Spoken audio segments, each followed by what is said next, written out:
C'était pas très convaincant, mais comme elle fait vraiment du bien celle-là. Salut à tous. Aujourd'hui, on se retrouve pour faire le débrief de cette rencontre entre Girona et Arsenal. Victoire 2-1 d'Arsenal à l'extérieur au Montivilli. Et je peux dire que littéralement, c'était une victoire assez difficile. Girona ont vraiment bien joué, faut le dire, et je peux toujours les féliciter. C'est leur dernier match avant de littéralement plus jamais jouer en Champions League pour le reste de la saison. Voilà, ils sont éliminés. Mais nous les Gunners, on a assuré cette place pour le top 3, vraiment on termine top 3. Et avant de commencer, je tiens juste à vous dire que en même temps, à la fin, nous allons revenir sur cette journée au complet de Ligue des Champions, parce que là maintenant c'est la dernière journée de LDC, comme vous le savez, c'est le top 8, c'est la 8ème journée en fait, c'est la 8ème journée, donc là elle vient de terminer, et là maintenant nous allons voir vraiment les classements de la plupart des équipes, et surtout vraiment voir, parce que pour vous le dire tout de suite, que vendredi je vais pouvoir vous faire une réaction sur ce tirage au sort pour les barrages, pour savoir par la suite qui sera l'équipe qui pourrait affronter Arsenal, comme je l'ai dit hier. Avant de commencer, n'hésitez pas à vous abonner, liker, commenter, ça va faire toujours un très grand plaisir de vous avoir dans mes vidéos. Alors, voilà, pour ce match de Arsenal, en tout cas, on a vu qu'il y a eu quelques changements, de Raya, Saliba, etc. Là. Mais il faut dire que vraiment, là, il y a des choses il y a eu beaucoup de trucs mauvais. Il y a eu certains trucs qui se sont très bien passés aujourd'hui. Mais vraiment, faut le dire qu'on s'est fait vraiment peur aujourd'hui. Et écoute, c'est sûr que là, on a fait vraiment ce qu'il fallait à faire pour ces 2 derniers matchs de LDC. Parce que vraiment, la LDC, c'est pas mal la seule coupe que je peux toujours y croire qu'on pourrait gagner. Vu que d'ici les 8ème, peut-être que Bukayo Saka pourrait revenir et que peut-être on pourrait se relancer d'ici là. Mais sinon, en tout cas, pour les autres coupes, en tout cas, la Carabao Cup, c'est la semaine prochaine, on en parlera. La Première Ligue, on verra ça, là, parce que quand même, c'est toujours pas fini. On verra Liverpool, etc. Mais peu importe. Le truc, c'est qu'aujourd'hui, le but, c'est que vraiment, on arrive surtout vraiment pour ces 2 matchs de LDC, la semaine passée contre Dynamo, et là, cette semaine contre Girona. Notre but, c'était de surtout essayer de rester dans le top 8, vraiment éviter de descendre, surtout vraiment avec les autres victoires de l'Inter, de Aston Villa, de l'Atlético Madrid, voilà, donc on va en parler de tout ça. Juste après, parler de cette rencontre d'Arsenal. Donc je m'y mets tout de suite à parler d'Arsenal. Tout d'abord, il n'y avait pas de David Raya aujourd'hui, c'était Leno qui a pris la place ce soir dans les buts, pour la première fois cette saison. Leno, faut dire que j'en sais rien la vérité, parce que Leno a quand même fait une erreur de n'importe quoi pour que Girona puisse marquer. Au début, je me suis dit que parce que peut-être il a cru que que le but de Girona était hors jeu, mais littéralement il l'était vraiment pas. Mais je parle bien sûr du premier, parce que je sais qu'à la fin il y a eu un autre but qui était hors jeu, mais faut dire que là Leno a été Leno a vraiment, je sais pas qu'est-ce qui lui a pris à faire, à s'avancer beaucoup plus là. Quand même, il fallait peut-être le laisser comme au moins arriver avec le ballon, pas parce que là littéralement il avait l'espace tout seul, donc là il y avait quand même personne pour l'empêcher de tirer, mais même donc c'était peut-être juste sur ça que peut-être je vais peut-être pas l'en vouloir, mais en tout cas ça reste que selon moi fallait peut-être quand même pas sortir. Fallait attendre jusqu'à ce qu'au moins la défense revienne, et puis au moins pour que vraiment il n'y ait aucune chance d'ouvrir le score. Et sinon, faut dire que Leno a bien été présent dans les coups de pied arrêtés, faut le dire, on a vu beaucoup de centres qui a été fait par cette équipe de Girona, et que vraiment ce gardien-là a vraiment bien essayé pour essayer de toutes les avoir dans ses mains. Littéralement, il y en avait un qui a été très bien fait par la tête. Surtout vraiment, c'était pour moi la meilleure occasion de Girona après le but qui c'était pour moi la meilleure occasion de cette équipe de Girona dans cette deuxième mi-temps. Parce que dans la première mi-temps, il faut dire qu'ils en ont eu plusieurs quand même, surtout après avoir ouvert le score, ils avaient eu une autre frappe. Donc ça reste que c'était pas très facile, faut le dire. Et je m'attendais à ce que ça ne soit pas si simple, et que voilà, on ait eu du mal, mais que voilà, on a vu en tout cas plein de choses aujourd'hui. Et maintenant, là, on a fini, on va passer maintenant aux autres joueurs. Et aussi en charnière centrale, on a vu Gabriel et Jacob Kivior. Je suis pas sûr de son match non plus. 4.4 lui aussi, donc littéralement, il a fait un match à peu près similaire à Thomas Partey. Mais aussi vraiment Calafiori aujourd'hui. Calafiori, vraiment comme ça, là. Vraiment, Calafiori récemment, là, je vous le dis, Calafiori, là, est vraiment pas quelqu'un à sous-estimer. Calafiori, vraiment, là, il est hyper fort. en cette année 2025. En 2025, regardez, il a pu nous marquer. En 2025, vraiment, en 2024 en tout cas, il a mis le but contre City, mais aussi vraiment, faut dire que, voilà, il nous a sauvé contre Wolves, mais surtout vraiment, il essaie vraiment de empêcher vraiment son côté à lui de bouger. Donc c'est sûr que vraiment, on n'a pas vu beaucoup le côté gauche bouger. C'est pas comme vous voyez, à certaines reprises, vraiment dans le côté droit, c'était surtout dans le côté... excusez-moi, c'était l'inverse. Dans le côté droit qu'on n'avait pas vu beaucoup bouger, mais du côté gauche surtout, c'est là où on avait beaucoup que ça attaquait. C'était surtout en deuxième mi-temps que là, on a vu que c'était un peu à gauche, mais là, c'était surtout à droite que ça allait très très bien pour Ricardo Calafiori et pour cette équipe des Gunners. Real aussi, je peux dire qu'il a bien essayé de son mieux, lui aussi, comme d'habitude, et quand vraiment il n'a pas de Saliba aujourd'hui, mais en tout cas Saliba aussi, il n'a pas joué aujourd'hui, donc littéralement Saliba aussi, ça m'inquiète pas trop aussi qu'il joue pas, parce que quand même... là maintenant peut-être je peux dire parce que, comme vous le savez, on affronte les hommes de Pep Guardiola ce week-end, on affronte Manchester City. Donc vraiment le David Raya, le Saliba, etc. Qu'ils soient toutes prêts Inch'Allah pour affronter cette équipe des Sky Blues. Mais la défense aujourd'hui je peux dire qu'elle a été correcte, malgré que quand même c'était le fait qu'on ait eu un but hors jeu, qu'on ait concédé un but hors jeu. Parce que déjà Calafiori, c'était Calafiori qui a marqué un but hors jeu juste avant que Girona ouvre le score. Voilà, Calafiori a eu un but un petit peu dans la zone de hors jeu avant de continuer, mais avant que Giron ouvre le score. Mais moi ce qui m'étonne en tout cas, c'est que surtout le fait que voilà, maintenant c'est au tour c'est que même Giron a eu un but qui a été qui n'a pas été compté. Vraiment c'est un peu une première aussi, hein, parce que même faut aussi dire que même cette équipe de c'est qu'en fait voilà, en fait cette équipe d'Arsenal, elle a reçu beaucoup de buts, elle a marqué beaucoup de buts en fait qui n'a pas été compté. Là maintenant en fait c'est à peu près à notre tour de voir que on se prend un but qui n'a pas été compté. Vite, le milieu de terrain maintenant, Martin Odegaard, je pense qu'il a quand même fait un bon match soi-disant. Jorginho, il a mis le penalty de l'égalisation. Heureusement qu'il a fait ça parce que juste à la fin il y a eu un autre penalty, mais malheureusement il a été loupé par Sterling. Donc littéralement j'aurais aimé voir, même si que Jorginho était sorti à la fin, mais littéralement je pense que Jorginho, faudrait maintenant qu'on lui donne plus de penalty, hein. Donc là maintenant que Bukayo Saka n'est pas là, le joueur à qui donner les penalty, c'est bien Jorginho, hein. On va les donner à Jorginho maintenant.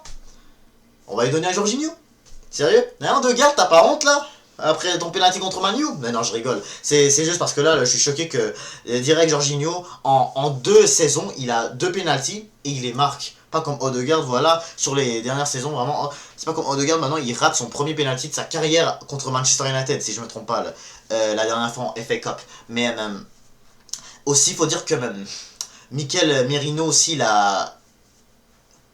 j'ai pas été trop satisfait de Mikel Merino, parce que quand même ce joueur là a quand même donné, c'était un peu à cause de lui que Girona a aussi ouvert le score, parce que littéralement le but de Giron a été comme plutôt une genre de énorme passe. Il y a eu comme un énorme trou sur le côté gauche où est-ce que vraiment il y a eu une énorme passe et que là Mikel Merino laisse l'autre littéralement la balle passer. C'est là où que vraiment j'ai pas du tout aimé, et là maintenant je sais pas, le gardien, on va pas, c'est pour ça que je dis que pour Leno on va pas vraiment en vouloir sur ça. Et bien sûr comment s'appelle l'autre milieu là, il y a aussi Declan Rice. Déjà Declan Rice il est rentré aussi, Timber il est rentré du côté de la défense. Mais Declan Rice aussi, j'ai bien aimé son match. Moi j'aurais aimé aussi, c'est pas Jorginho, bah moi j'aurais bien aimé que lui prenne le penalty à la fin à la place de Sterling. Mais parce que je pense que Declan Rice lui tire bien les peines, faut le dire. Mais peu importe, Declan Rice fait un très bon entrée lui aussi. Je trouve que c'est quand même quelqu'un qui, je sais, il a eu un genre de carton jaune lorsqu'il y a eu le penalty, mais même. En tout cas, faut dire que le penalty, c'était bien Mikel Merino aussi qui nous a aidé à le donner, parce que voilà, c'était bien une main à la fin je parle bien sûr pour le penalty, parce que pour le premier penalty, c'était bien Partey qui nous l'a donné pour égaliser. Je parle pour lui de Jorginho, mais pour lui de Sterling, c'était bien Mikel Merino qui a, comme je crois, qui avait touché avec la poitrine, et là ça s'est rendu sur la main du défenseur de Girona. Kai Havertz, je trouve que lui, par contre, il a rentré, il a essayé de tenter une frappe. Voilà, mais en tout cas, il faut dire que dans les retournées, c'était bien pour lui. Mais par contre, il a une fois tenté une frappe qui a été très bien cadrée. Mais malheureusement, le gardien a été énorme là-dessus. Mais même, en tout cas, il faut dire que ce joueur-là a besoin un petit peu aussi il faut dire que ce joueur-là, vraiment, On doit essayer de lui donner plus de confiance. Sauf que là, il a pas commencé titulaire, mais j'espère que vraiment contre City, vraiment, il soit prêt à jouer comme ça contre. Il soit prêt à vraiment à jouer beaucoup mieux que ça contre Manchester City dimanche. Ça va être vraiment un match très important. Hein. Donc, que vraiment tu continues de louper, vraiment City va peut-être finir par marquer. Hein. Donc, faut faire attention. Hein. Quand on marque pas, vraiment, on pourrait se faire avoir. Et là, on arrive avec l'attaque. J'ai parlé bien sûr de Havertz. Maintenant, il faut parler de ceux qui ont été titulaires. Sterling, on n'y en parle pas. En tout cas, faut dire qu'il a bien joué. Jusqu'à ce qu'il a eu jusqu'à ce qu'il a vraiment raté ce penalty. Franchement, fallait pas le donner à Sterling. Je vous le dis, il fallait pas le donner à Sterling. Franchement, c'est la dernière fois qu'on donne des penalties à Sterling. En tout cas, je trouve même pas vraiment que c'est un joueur qu'on peut lui faire confiance à tirer les penalties depuis le début. C'est pas comme Odegaard, il m'a vraiment déçu. On le pense penalty contre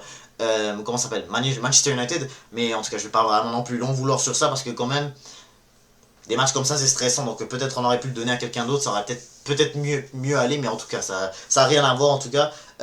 Mais pour le penalty Sterling, franchement, la dernière fois qu'on le laisse tirer, on aurait dû le laisser à Declan Rice. Franchement, Declan Rice semble vraiment avoir un meilleur pied que Sterling. Sterling, franchement, il fait vraiment des penalties vraiment terribles. Franchement, vraiment, on a eu beaucoup de penalties ratés cette saison. Odegaard, Trossard, Sterling, Havertz, vraiment, faudrait qu'on s'améliore plus au penalty. Maintenant que Bukayo Saka n'est pas là, il faut vraiment qu'on trouve notre vrai tireur. C'est pour ça que j'ai dit tout à l'heure, est-ce qu'il fallait qu'on donnait à Jorginho? Mais en tout cas, c'est sûr que là en même temps, on a gagné ce match-là, c'était à la toute fin ce penalty raté. Mais imaginez si on a même raté le penalty en première mi-temps, franchement, ça aurait peut-être beaucoup plus coûté cher. Hein. Et imaginez si le but de Giron aussi aurait dû compter, et que voilà, Ethan Nwaneri serait pas là en plus.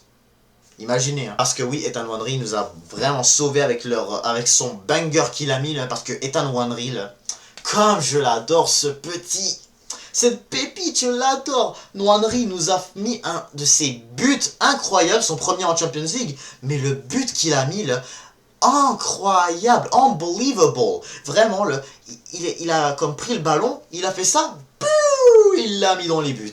Franchement, Wallahi, là, je suis impressionné de ce joueur-là. Qu'il commence vraiment titulaire contre City, je pense que vraiment Ethan Nwaneri pourrait souffrir la défense de City. Hein. En tout cas, on va en parler du match de City ce week-end-là, mais vraiment Nwaneri aujourd'hui nous a vraiment sauvé parce que c'était difficile, et vraiment ce but nous a vraiment fait du bien juste avant la mi-temps. Sinon, entre ça... Qu'est-ce qu'on peut dire hein, après le but ouvert qu'il a loupé au début du match là, je sais que vraiment c'était pas avec son, je sais qu'il l'a eu vraiment littéralement avec son coude, mais là littéralement t'as Havertz qui l'a comme ça, maintenant t'as Trossard. Ah que c'était dur, ah que c'était dur de l'avoir, faut dire, mais là en tout cas Leandro Trossard a quand même eu plusieurs situations. Martinelli aussi, quand il est rentré, ça a peut-être un peu mieux aidé. Mais là, en tout cas, on a vu que lorsque Leandro Trossard a joué dans cette place de buteur, je me suis dit, est-ce que ça allait peut-être changer? Mais malgré que là, si c'est pas Havertz, peut-être c'est Trossard qu'on devrait essayer en buteur. Parce je crois pas qu'on l'avait encore essayé cette saison-là. On l'avait essayé au milieu lorsque Odegaard n'était pas là. Et ça n'a pas du tout marché, surtout quand on voit le match de Tottenham. Mais Trossard, en tout cas, il faudrait qu'on lui trouve vraiment sa vraie place maintenant que Saka n'est pas là, parce qu'il reste encore un mois avant le retour de Bukayo Saka. Un mois là, donc j'espère que vraiment que ce mois de février va être très important là, donc en tout cas faudrait qu'on se réveille là. Mais sinon bien sûr Martinelli, voilà, il nous a bien sûr, en tout cas Martinelli, il est rentré, je me suis dit que je trouve que ça a été un petit peu mieux, parce que quand même, je trouve que Sterling, vraiment, c'était pas exceptionnel du tout, à part certaines situations qu'il a eu en première mi-temps, mais vraiment, je trouve pas vraiment que c'était un top match de la part d'Arsenal. Nwaneri, je trouve qu'il nous a vraiment sauvés, parce que imaginez vraiment si il y a eu en tout cas beaucoup de choses. Il aurait pu vraiment nous arriver beaucoup de choses de mauvais, parce que quand même cette équipe de Giron, elle a vraiment bien joué aujourd'hui. Si on regarde exemple quand ils nous ont ouvert le score, vraiment je sentais vraiment que nos joueurs n'étaient pas vraiment dans le match. Voilà, je vois qu'on revient à 2 buts à 1, je me suis dit on est revenu à 2 buts à 1. Donc ça se voit que vraiment, en plus que c'est Nwaneri, donc littéralement Nwaneri, vraiment il va toujours nous sauver, vraiment jusqu'à ce que Saka revienne. Donc lui littéralement, faut que je prie à ce qu'il se blesse pas encore une fois celui-là. En tout cas ce match, je vais pas non plus dire qu'il est mauvais, mais je vais pas dire non plus qu'il a été bien. Vraiment, Nwaneri nous a sauvé un peu, Girona a vraiment bien joué, nous on a vraiment fait des choses ridicules un peu. dont entre autres le penalty rat et vraiment les mauvaises passes qu'on faisait des fois, surtout quand je regarde Merino, etc. C'était pas top vraiment. Mais même, c'est sûr que là en même temps c'est pas vraiment le milieu qu'on va prendre parce que en tout cas c'est sûr que là contre City il y aura pas de Jorginho ni de Merino là, ça va être Rice et Partey parce que sur le banc il va y avoir Timber avec Calafiori parce que malheureusement Scally il est suspendu. Et bien sûr, voilà, il y aura Saliba, Gabriel. Mais en tout cas, on va revenir sur le line-up de Man City samedi, comme je viens de le dire tout à l'heure. L'attaque, bah, fait écoute, c'est sûr que vraiment Trossard et Sterling, en tout cas, c'est sûr que vraiment Martinelli, c'est sûr que là, ça va être fini pour lui. J'espère que Odegaard va pouvoir être fit et jouer contre City dimanche. Comme ça, vraiment, le Martinelli, dégage, t'es sur le banc, toi. Donc, comme ça, vraiment, on va voir Noindry en attaque, Martinelli au milieu, et puis, pas Martinelli, mais Havertz au milieu, et puis même Léo Trossard sur la gauche, et bien voilà au milieu, j'en ai déjà parlé. Donc vraiment comme ça, là, je pense qu'on pourrait peut-être un petit peu se réaméliorer, parce qu'en tout cas c'est sûr que là on aurait peut-être pu faire mieux si contre Wolverhampton on aurait même pu avoir Odegaard à la place de Martinelli, bien enfin si on aurait dû avoir Ethan Henry plus en attaque et Odegaard derrière lui. Maintenant qu'on a terminé de parler d'Arsenal, maintenant là, on va maintenant regarder ce top 8 en général et vraiment genre en général tous qui sont qualifiés. Pour commencer dans le top 8, nous avons Liverpool, le Barça, Arsenal, Inter Milan, Atlético Madrid, Leverkusen, Lille et Villa. Donc vraiment, ce sont les 8 équipes qui sont dans le top 8.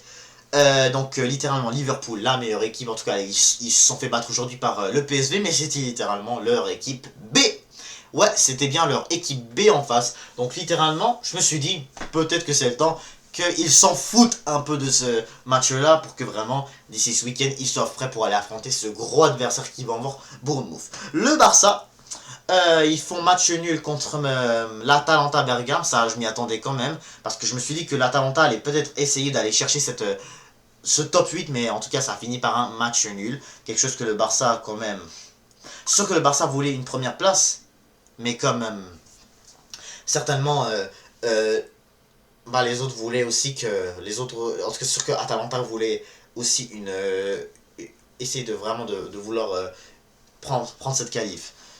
Ensuite, donc c'est pour ça que vraiment, en fait, pour revenir au match du Barça, en fait, c'est pour ça en fait que là maintenant, Arsenal et le Barça, avec en plus de l'Inter Milan, ils ont tous les trois 19 points. Parce que vraiment déjà, t'as Barça qui fait... Parce que là maintenant, au final, t'as Barça, t'as Arsenal, et je crois même l'Inter Milan ont toutes les mêmes résultats que nous. L'Inter Milan ont un nul, une défaite, et le reste c'est des victoires.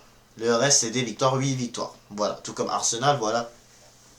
Le nul de l'Inter c'était contre City, notre nul à nous c'était contre l'Atalanta, et leur nul à eux, le Barça, c'est aujourd'hui. Donc vraiment on a tous les trois 19 points. L'Inter Milan se sont imposés 3 buts à 0 contre Monaco aujourd'hui, donc Monaco c'est vers les playoffs. L'Inter Milan c'est dans le top 8 et c'est bien mérité. L'Inter Milan la seule équipe à nous avoir gagné dans cette LDC. Donc avec une défense vraiment stratosphérique, notre attaque a vraiment été terrible contre l'Inter Milan. Faut se rappeler de qu'est-ce qui s'est arrivé au San Siro au mois de novembre, mais en tout cas, ensuite Lille, Leverkusen, l'Atlético Madrid, voilà, au final ils sont très très bons, malgré qu'ils se sont fait vaincre, ils se sont fait humilier 2 fois au début, vraiment par Lille et par avant le Benfica. Par la suite voilà, ils ont quand même eu leur victoire contre Leipzig et par la suite contre le Paris Saint-Germain, Sparta Praha, Salzbourg, etc. Le Bayer Leverkusen, c'est pas leur meilleure saison, contrairement à la saison dernière. Leverkusen sont en 8ème. Eux aussi, c'est le plus important. Eux aussi, si on veut prendre 2 défaites, c'était contre l'Atlético et contre Liverpool.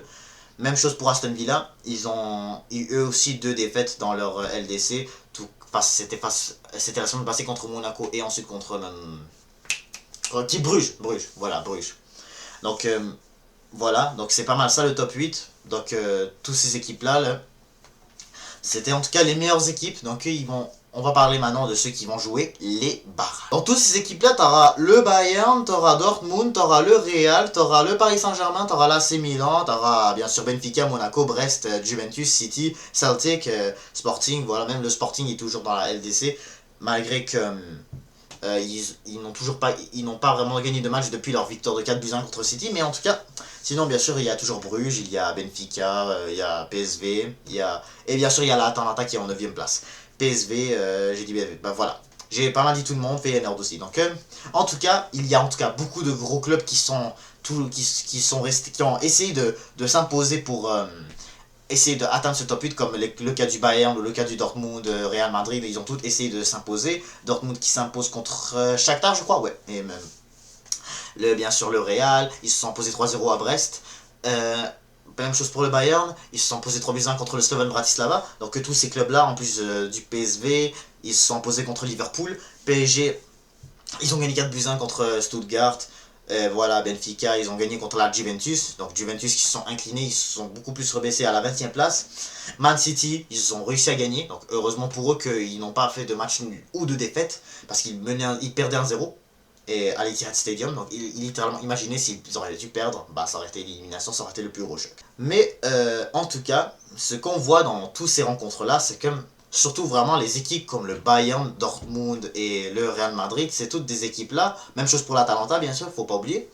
Tout ça c'est des équipes en fait, qui ont essayé de en fait atteindre le top 8. Et là, comme vous le savez, on a vu que Lille se sont posés contre Feyenoord, on a vu que même l'Atalanta, voilà, ils se sont fait avoir avec un match nul, parce que voilà, le fait que t'as bien sûr l'Atlético Madrid, Leverkusen qui se sont toutes imposés, l'Inter Milan aussi, nous aussi, donc sans tout vraiment le fait que le Real Madrid et le Dortmund n'ont pas été capables. Parce que si, admettons, nous on aurait dû perdre contre Girona ou l'Atlético, voilà, ou sinon Leverkusen ou Lille, voilà, peu importe, ils n'auraient pas dû gagner.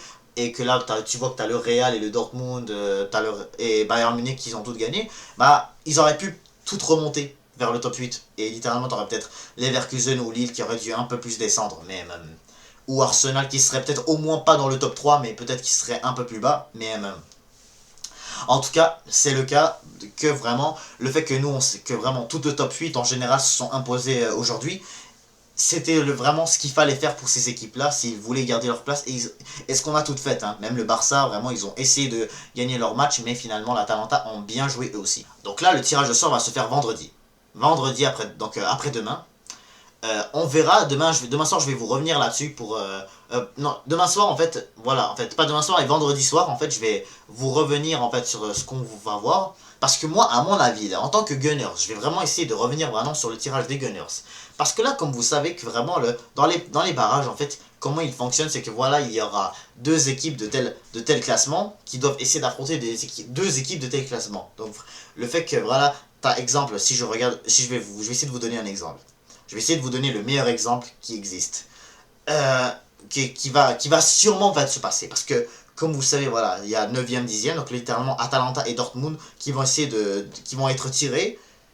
Et soit Atalanta, soit Dortmund vont affronter les deux derniers qui est Sporting ou le Club Bruges. Mais ce que je veux dire, c'est... Là, je vous ai dit un exemple. Mais là, je vais vous dire le meilleur. Parce que le meilleur, on a en fait Manchester City, Celtic, donc c'est eux qui sont les 21e et 22e, qui vont être pigés par le Real Madrid ou le Bayern Munich. Donc littéralement, Manchester City de Pep Guardiola doivent affronter soit le Bayern de compagnie ou le Real Madrid de Mr. Ancelotti. Donc City, littéralement, je suis désolé les amis Citizens, mais vraiment vous êtes vraiment dans de gros problèmes. Hein. Vous êtes pas loin de sortir, en tout cas sortir. Ça se pourrait qu'ils battent, en tout cas surtout que le Bayern. En tout cas, eux aussi c'est pas top dans cette LDC non plus, mais on verra. Hein. On verra. Ça se pourrait, hein. Ça va être en tout cas un énorme clash dans les barrages. Mais avant de terminer, je vais aussi parler de notre possibilité qu'on pourrait avoir. C'est que littéralement, nous les Gunners, on va affronter vraiment le match. Je crois on va affronter l'équipe qui gagne le barrage 4. Donc, ça veut dire que, normalement, ça devrait être, je crois, la Juventus ou Feyenoord. Et de l'autre côté, ça va être sûrement le Milan AC avec le PSV Eindhoven. Exactement. Quand j'ai le classement à côté de moi, j'essaie de le checker. Mais littéralement, je pense que j'ai compris, je crois que c'est ça même. Je pense que c'est ça. Littéralement, l'équipe qu'on pourrait affronter, c'est soit l'AC Milan ou la Juventus. Donc, soit ces deux équipes italiennes, ou le PSV ou le Feyenoord. Donc, littéralement, tu peux affronter soit une équipe italienne ou soit une équipe hollandaise. Ça va être chaud, vraiment ça va être chaud. Moi, c'est sûr que je préfère une équipe hollandaise parce que vraiment, les Italiens, je les aime pas du tout. Littéralement, dans cette phase de ligue, les Italiens, c'est les deux qu'on n'a pas réussi à gagner. Vraiment, on a réussi à battre un club espagnol, on a réussi à battre un club ukrainien, on a réussi à battre deux clubs français, on a réussi à battre un club portugais. Puis voilà, on a réussi à battre un club croate aussi. J'ai oublié, c'est le club croate. Donc, je suis sûr que vous savez de qui je parlais, hein, mais en tout cas... Sinon, les deux Italiens, c'est pas mal. Eux qu'on n'a pas réussi à battre, eux qu'on n'a pas réussi à marquer un but, voilà. Donc, en tout cas, on sait que les Italiens sont tellement des équipes redoutables que vraiment, on a toujours du mal à marquer contre eux. Donc, c'est pour ça que moi, vraiment, je voudrais éviter la Juventus ou l'AC Milan et je préfère aller plutôt avec le PSV Eindhoven ou le Feyenoord. Mais en tout cas, si vous me dites entre le PSV et le Feyenoord qui je préfère, bah, je préfère bien sûr le Feyenoord parce que je trouve qu'ils sont un peu plus faibles que le PSV, mais le PSV sont bons aussi. Même que je crois que Feyenoord sont non, c'est PSV qui sont plus haut que Feyenoord dans le classement. Feyenoord est 19e et le PSV est 14e. Vraiment, c'est la fin de donc c'est littéralement la fin de cette phase de ligue pour cette saison-là. Donc vraiment, ce nouveau format est vraiment exceptionnel. Et là, vraiment, qu'on voit juste vraiment les chocs qu'il pourrait avoir, après vraiment le fait qu'il y a eu beaucoup de gros clubs qui ont baissé de niveau, comme le Bayern, le Real, etc., Manchester City, vraiment, c'était surprenant, c'était bien surprenant. Mais là, vraiment, le fait que nous, les Gunners, on soit beaucoup plus haut, et que vraiment, on soit surtout dans le top 3, je suis en tout cas beaucoup plus impressionné, parce que je pense que je sais pas, peut-être que le vainqueur de ce City Real ou de ce City Bayern, en tout cas sûrement on va peut-être affronter tel autre barrage. En tout cas, il faut qu'on va. En tout cas, c'est sûr que là maintenant, je vais vous retrouver vendredi soir pour vraiment qu'on y en parle de tout ça. Donc c'est la fin de ce débrief, n'hésitez pas à vous abonner, liker, commenter et je vous dis à tout.